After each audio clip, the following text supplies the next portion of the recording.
બાજુવાળો ગાડી લાવ્યો, જેટલું પેટ્રોલ એનું ના બળ્યું એનાથી વધારે લોહી આપણું બળી ગયું. તો આ ભક્તિ કોઈ કામની નહીં. જેના કુળમાં માં મેલડી પૂજાય છે એ તો રાજા જ છે, પણ રાજાને ખબર હોવી જોઈએ કે માતા તો રાજા કરીને ફરાવે છે, પણ રાજાને ક્યાં બેસવું, કોની જોડે બેસવું અને કેટલું બેસવું, જો એનો ખ્યાલ આવી જાય તો માં મેલડીએ જે પ્રવચનના અંદર ખોખાર મેલડીએ કીધું હતું કે આપણી જીવનની દશા એવી છે કે બાજુવાળો ગાડી લાવ્યો હોય તો જેટલું પેટ્રોલ એનું નથી બળતું એનાથી વધારે લોહી આપણું બળી ગયું.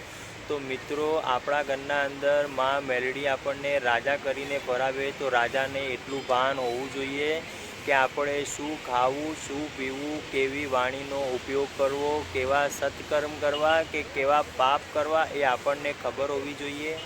એનો ખ્યાલ આવી જાય તો માં મેલડી રાજી જ છે.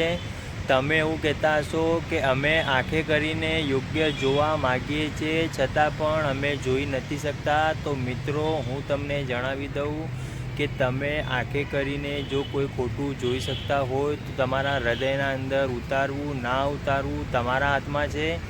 કોઈના સાથે બેસવાથી, કોઈની સંગત કરવાથી એવા તમે થઈ શકો છો, પણ સંગત સારાની જ હોવી જોઈએ. ખોટાની સંગતમાં ખોટું જ થવાનું છે. એવી રીતે બટન ચાલુ કરીએ અને લાઇટ થઈ જાય, એવી રીતે ખોખાર મેલડીને સાનિધ્યના અંદર જવાથી, ખોખાર મેલડીના ભક્તિથી આપણા જીવનના અંદર જે અંધકાર છે એ અંધકાર એક જ સેકન્ડના અંદર દૂર થઈ શકે છે.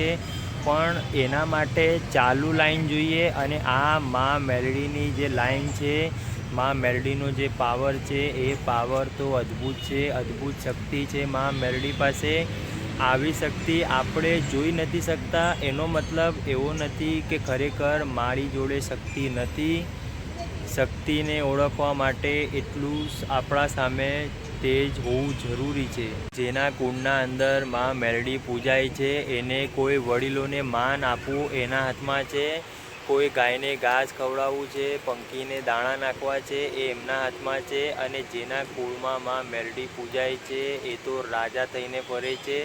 કેમ કે ઘણા લોકો લાડથી માતાજીને એમ પણ કહે છે, કાળીનો એકો મારી બાદશાહ મેલડી, મારી ટાઈગર મેલડી. મિત્રો, આ એમનો લાડ છે. ખરેખર આપણને માં મેલડી રાજા કરીને ફરાવે છે તો રાજાની ફરજ આવે છે કે માવતર સામે ધ્યાન રાખવું જોઈએ. તો આજથી આપણે પણ એવું લાડ કરવું છે. માતાજીને સવાર સાંજ દીવાબત્તી, અગરબત્તી, માળા, એમના પ્રવચનમાં જવું છે. ખોખાર મેલડીના સાનિધ્યના અંદર જવાથી ઘણા લોકોના હૃદય પરિવર્તન થયા છે. આ વાત તમે જોઈ છે, મેં પણ જોઈ છે, અને ઘણાના યુટ્યુબના વિડીયોમાં પણ આપણે જોઈ છે. માતાના સાનિધ્યના અંદર એવા કેટલાય પરચા છે કે જે નહોતા થવાના એ થયા છે. અને આ બધું કાર્ય જો કોઈ કરે તો માં મેલડી જ કરે.